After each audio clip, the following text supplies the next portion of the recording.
A council dominated by the radical right began to prepare a new proposal for a constitution for Chile, after the failure at the polls of a first project that sought to replace the Magna Carta that has governed since the dictatorship.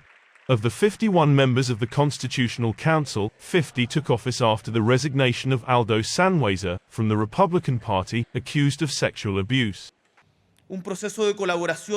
Chile will do well to close this cycle, said President Gabriel Boric, who promoted the first draft constitution resulting from the violent social protests that broke out in October 2019 and was rejected at the polls by 61% during the ceremony of the Chileans.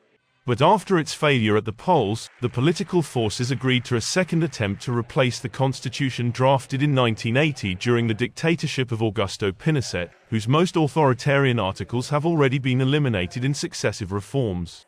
In May, Chileans elected a new constituent body, but this time dominated by an ultra-conservative right, among which there are nostalgic for the dictatorship, reluctant to make big changes.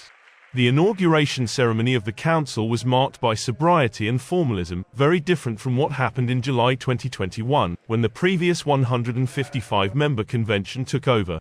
Then there was colorful indigenous clothing, but also tension, shouts, attempts to prevent the national anthem from being sung, and serious disturbances in the surroundings.